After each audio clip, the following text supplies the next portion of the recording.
Pensemos un momento en cuántas veces al día intentamos convencer a alguien de algo. Desde qué película ver hasta cómo enfocar un proyecto en el trabajo.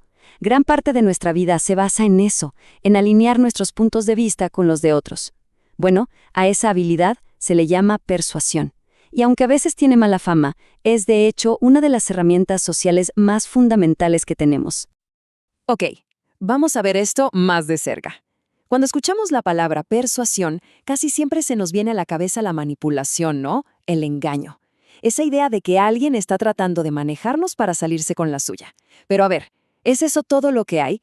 ¿O será que nos estamos perdiendo de algo importante? ¿De su potencial para conectar, para negociar y para construir acuerdos? Pues bien, aquí vamos a intentar derribar ese mito. Vamos a explorar cómo la persuasión, cuando se usa bien, de forma constructiva, no se trata de imponer una idea, sino de colaborar. Es una habilidad que en serio va muchísimo más allá de solo vender algo. Y aquí es donde está el meollo del asunto, el gran malentendido. Lo resume perfecto el investigador J.A. Conger. La asociamos casi siempre con el mundo de las ventas, ¿saben? Con esos discursos para cerrar un trato. Pero de verdad, esa visión se queda súper corta. Entonces, ¿qué pasaría si empezamos a ver la persuasión de otra forma? No como una batalla que hay que ganar, sino más bien como un proceso de aprendizaje mutuo. Una forma de presentar ideas donde el objetivo no es que alguien pierda, sino que ambas partes lleguen a una solución que antes ni siquiera se les había ocurrido. A ver, esta es la definición más, digamos, del libro. Y lo interesante es que la palabra clave aquí es actitud.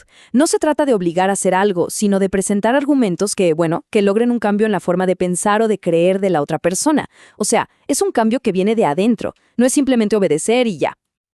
Ok, entonces, ¿cómo funciona todo esto en la práctica? Bueno, desde la psicología social se nos dice que todo se reduce a 3 componentes clave. Estos son los que al final determinan si un intento de persuasión funciona o no. Primero está la fuente, o sea, quién está hablando, ¿no? La persona o la entidad que da el mensaje. Después, claro, está el mensaje mismo, qué se dice y cómo se dice. Y por último, pero no menos importante, está el receptor, la persona que escucha. Y ojo, que cada uno de estos 3 elementos es importantísimo. Ahora sí, vamos a meternos con los 2 primeros elementos y a ver cómo se conectan entre sí. Porque resulta que no solo importa el qué se dice, sino, y esto es fundamental, el quién lo dice.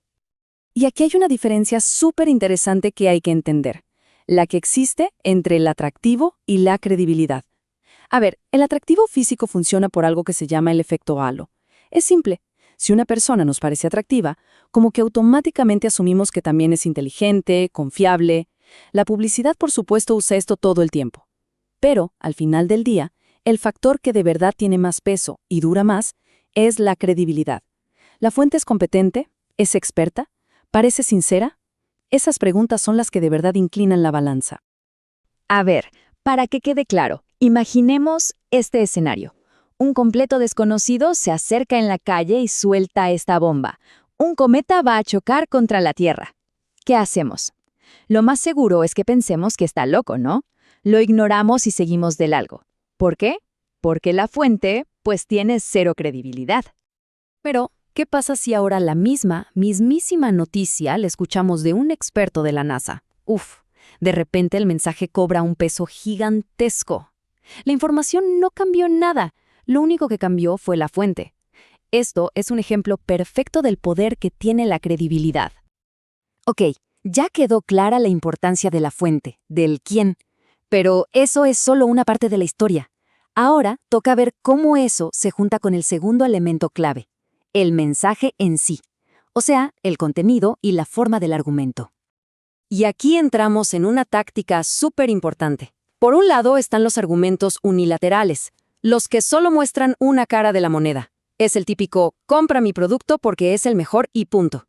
Pero resulta que, a menudo, un argumento bilateral es mucho, pero mucho más efectivo. Cuando se reconocen e incluso se refutan los puntos de vista contrarios, la fuente se percibe como más honesta, más racional, más confiable. Ya no suena a propaganda, ¿verdad? Se convierte en un análisis más razonado. Claro, Y hay más tácticas, más sutilezas en esto. El mensaje, por ejemplo, puede apelar a la emoción o a la pura lógica. Algo que también funciona muy bien es guiar a la audiencia para que llegue a la conclusión por su cuenta. Esa sensación de, ya entendí, es súper poderosa. Y sí, hasta el miedo puede ser un elemento persuasivo.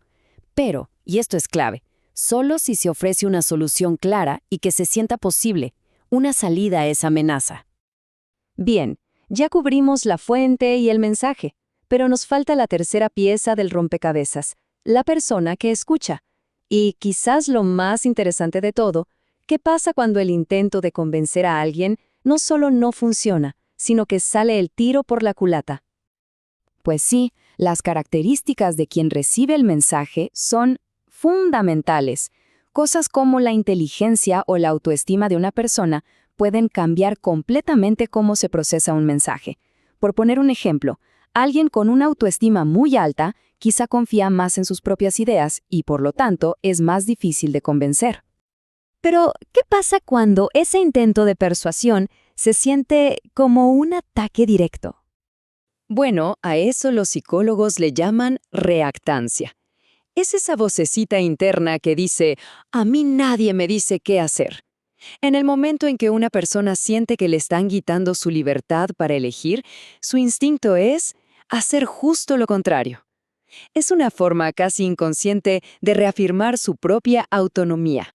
Y el resultado es tremendo. O sea, no solo no funciona el intento de persuasión, sino que la persona se aferra a su idea original con más fuerza que antes. Es como si se atrincherara en su postura. Por eso, a veces, insistir demasiado o presionar es literalmente la peor estrategia que se puede usar. Entonces, si nos quedamos con algo, que sea esto, la verdadera persuasión, la que funciona, casi nunca es un acto de fuerza. Es más como un arte sutil que tiene que ver con conectar, con tener credibilidad y con negociar. La clave es presentar una idea de forma que invite a la gente a pensar, no que exija que se rindan y ya. Y todo esto, al final, nos lleva a una última reflexión. Ahora que sabemos esto, lo de la fuente, el mensaje y sobre todo el riesgo de provocar el efecto contrario, quizás valga la pena empezar a ver muchas conversaciones de otra forma, ya no como batallas que hay que ganar a toda costa, sino más bien como negociaciones, como oportunidades para aprender del otro y, quién sabe, quizás llegar a un punto en común que antes no existía.